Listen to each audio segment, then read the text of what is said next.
Good afternoon, Dr. Lewis and class.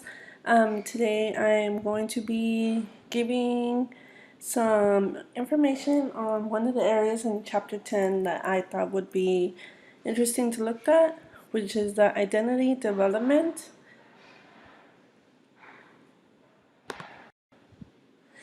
Erik Erikson, who founded the 8 stages of identity development, he was a German psychoanalyst heavily influenced by Sigmund Freud, explored three aspects of identity: the ego identity, which is the self; personal identity, the personal idiosyncrasies that distinguish a person from another; social cultural identity, the collection of social roles a person might play.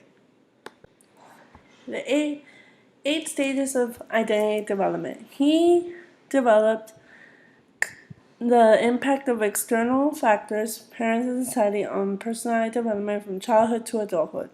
According to his theory, every person must pass through a series of 8 interrelated stages over an entire life cycle. And I will be going into more detail on the 8 stages of identity development. We first begin with basic trust versus mistrust. And this occurs between infancy from birth to 18 months. During the first or second years of life, the major emphasis is on the mother and father's nurturing ability and care for a child, especially in terms of visual contact and touch.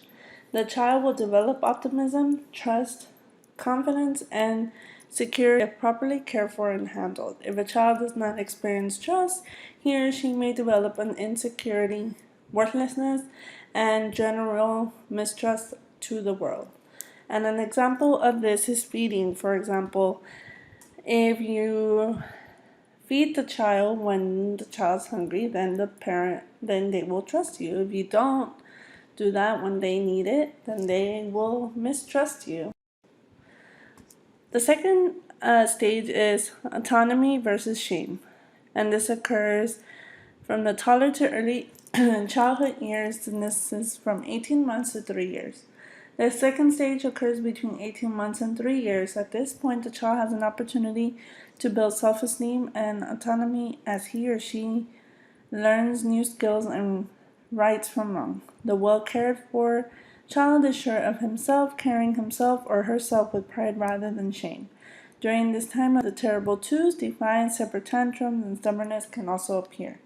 And children at this stage tend to be vulnerable, sometimes feeling shame and low self-esteem during the inability to learn certain skills. And an example of this is toilet training.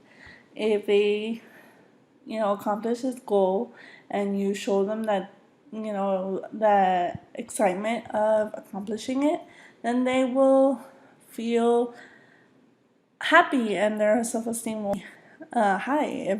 And if you don't, then of course that will change the way they feel about themselves and turn into a low self-esteem. The third stage is the initiative versus guilt, and this occurs with preschoolers 3 to 5 years.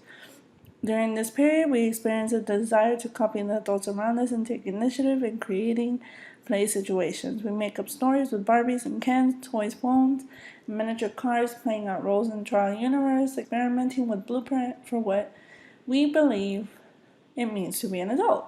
We also begin to use the wonderful words of exploring the world.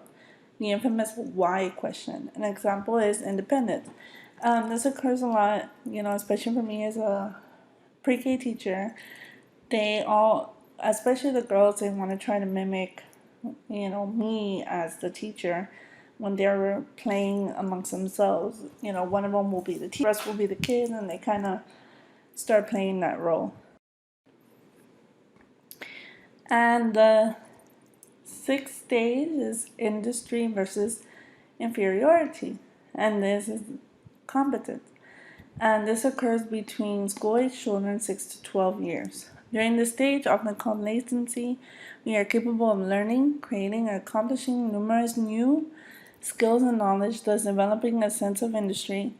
This is also a very social stage of development, and if we experience unresolved feelings of inadequacy and inferiority amongst our peers, we have serious problems in terms of competence and self-esteem. And a lot of this occurs with school in the school. Identity versus role confusion. This stage, until this fifth stage, development depends on what is done to a person. At this point, development now depends primarily upon what a person does. An adolescent must struggle to discover and find his or her own identity, which while negotiating and struggling with social interactions and fitting in, and developing a sense of morality and right from wrong. And an example of this stage is peer relationships. Of course, relationships amongst themselves. The next stage, intimacy and solidarity versus isolation, and this is a love relationship, and this occurs between young adults 18 to 35. At the young adult stage, people tend to seek companions, hip, and love. Some also begin to settle down and start families, although seem to have been pushed back farther in recent years. And the next stage is the generativity versus self-absorption or stagnation stage. And this occurs between middle-aged adults 35 to 55 or 65. Career and work are the most important things at this stage, along with the family. Middle adulthood is also the time when people can take on greater responsibilities and control. For this stage, working to establish stability and Erickson's idea of general activity and attempting to produce something that makes a difference to society. Inactivity and meaninglessness are common fears during this stage. An example of this is parenting. Especially if you've never become a parent, this is something that you will face, in this stage. Turning the responsibilities, things change. Your lives change once you become a parent. And, you have a greater responsibility because, there is a child who is depending on you. And the last stage, the integrity versus despair, it's a late adult stage that occurs between the ages of 55 or 65 to death. Erickson believed that much of life is preparing for the middle adulthood stage, and the last stage involves much reflection. As older adults, some look back with a feeling of integrity, that is, contentment and fulfillment, having led a meaningful life and valuable contribution to society. And this, stage, you kind of, as a late adult, you go back and you reflect on, different things that have occurred in your life and realize, that was something that was a positive action or a negative action. And here we have a collage that I kind of made with all the different stages of Erickson's Erickson's theory. And what I would like for you to do is see if you can figure out which picture goes with which stage. We start with the first one. Of course, some of them do have the answers, but I want to see if you can try to come up with the one, try to see if you can connect the picture with the stage.